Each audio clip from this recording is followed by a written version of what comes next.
Plus two form online रे जो आवेदन करेंगे से नहीं संपूर्ण डेट आसी सारानी आपण मैंने जब 10th लेवल जो मैंने पास कर जो मैंने प्लस टू रे पाठ पढ़ाई चाहते से बहुत बड़ खुशी खबर। आपण मैंने जब नुआ कर चैनल को आसुँच चैनल को सब्सक्राइब करने जो पाखे घंटी चिन्ह अच्छी दबे नोटिफिकेशन ऑन कर दिंतु जहाँफल एमती नुआ नुआ सूचना आपण मैंने यही चैनल थ्रू जानीपारे। तो आपण मैंने जानी कि school and mass education higher education secondary school जो प्लस टू रही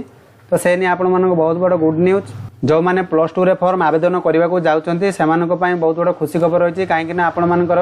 जो कॉमन एप्लिकेशन फॉर्म टी आपण माने ऑनलाइन रे आवेदन करेंगे आपण माने देखि पारुथिबे 7 जून 11टा AM रे आपण मानकर ऑनलाइन रे प्रकाश पाइबो जहाँ फल आपण माने प्लस टू जो फॉर्म टी आवेदन करेंगे से आपण मानकर 11टा पर ही आपण माने आवेदन करि परिबे और सेति मध्ये लास्ट डेट आपण मानकर रही जुलाई 6 लास्ट डेट आपण माने देखि परते 11:45 PM मध्ये आपण मानकर लास्ट डेट जो रही आपण माने आवेदन शेष हो जिवो।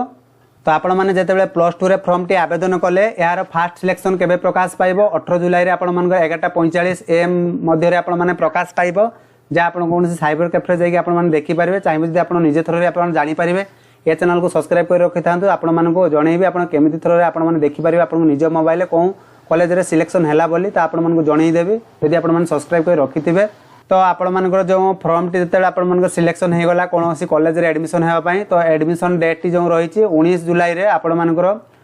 19 जुलाई जो 23 जुलाई मध्ये रे आपण मानकर रहइबो रिपोर्टिंग करिया पई बा एडमिशन हेबा पई 6टा PM मध्ये रे आपण माने चाहिले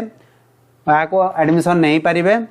जा आपण मानकर रही सूचना देखिए आपण माने SAMS Odisha website official website आपण माने देखि पारथुबे तो सही परी आपण माने देखि पारथुबे 19 जुलाई रु 24 जुलाई मध्ये रे आपण माने 6टा PM मध्ये रे एडमिशन डाटा अपडेशन होबो आपण साम्स तरफ रो सेकेंडरी स्कूल जो एडमिशन होचंदी माने प्लस टू रे तो प्लस टू रे आपण माने केमती फॉर्म अप्लाई करिवे कोन कोन डॉक्यूमेंट लागिवो से नै आपण मानकु जणा दउची। तो डॉक्यूमेंट आपण माने रही पासपोर्ट साइज फोटो लागिवो मैट्रिक बोर्ड सर्टिफिकेट लागिवो आपण मानको पूर्व जणै दैतिले जे आपण मैट्रिक सर्टिफिकेट डाउनलोड कर रखंतु काहे कि ना प्लस टू जेते आवेदन फॉर्म करियो तले मैट्रिक सर्टिफिकेट दरकार पड़ियो मार्कशीट तो आपण देखि परथुबे आपण मानको जो स्कूल रे देइथिबो लिविंग सर्टिफिकेट कंडक्ट सर्टिफिकेट आ सेतरे आपण अप्लाई करते जिवे आपण